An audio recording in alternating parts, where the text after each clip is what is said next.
Hey guys, what's up? Welcome back and more Birthright coverage here. So today we're going to have a short one. We're just taking a look at the types of domain actions that you get before we really jump into our series covering the individual actions themselves. So let's just jump right in. Domain actions directly affect a region's domain, naturally, and most require some sort of regency points and gold bars for success. And then they count towards the 3 that you take in a given domain turn. Again, 1 month per action, really. So 3 months is a domain turn. Character actions are personal undertakings that don't affect a whole kingdom. Only regions can select domain actions, but non-regent PCs in the center of the action can perform character actions. They count towards the 3 that you take in a domain turn, though. Non-regent PCs may take 1 character action per action round.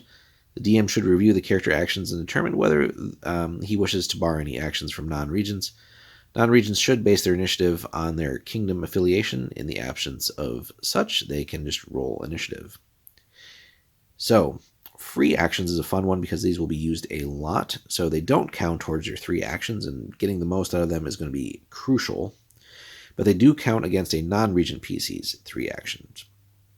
A regent can take as many free actions as they wish at any time before the action rounds begin. After that, free actions must be declared during the regent's turn of the action round themselves. So again, we'll get into all that in more detail, but knowing when to use and just getting the most out of free actions is definitely very crucial.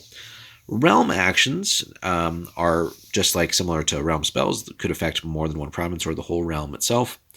So some domain actions can be applied to a number at once to count as a single realm action. For example, a priest regent may order every temple holding in a kingdom to agitate against an evil ruler.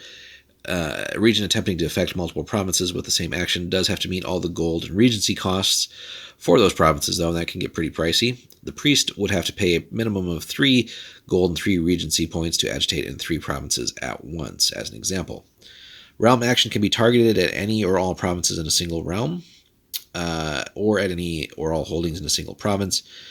The regent using a realm action is limited by normal restrictions on the use of the action. In the example above, the priest regent could not attempt to agitate in provinces in which they have no temple holdings, even if they're part of the same evil kingdom. The following actions can be designated as realm actions, just as a quick list: agitate, contest, espionage, reports on military units only, fortify, investiture, rule, and trade route. The regent attempting a realm action can choose to spend regency points to affect their chances of success, but they must spend separately for each province or holding affected. So in order to improve the success by 1 point, you got to spend 3 regency points if you're affecting 3 provinces, right? Again, it gets progressively expensive.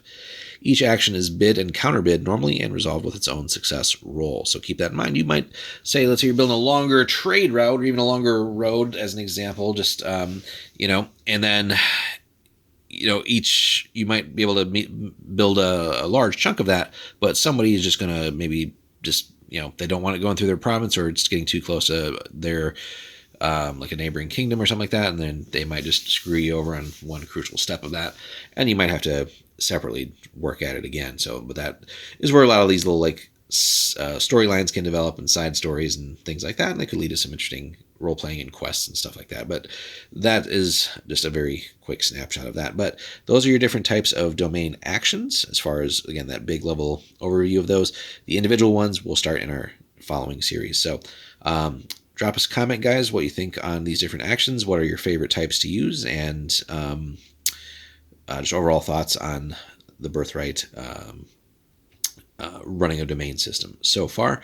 Again, plenty more to come, and we'll actually try and get some real world examples, not real world, but in-game world examples of how that might work for you down the road as we work our way through all this. There's a lot to cover in this, so just bear with us, but we'll have plenty of content for you.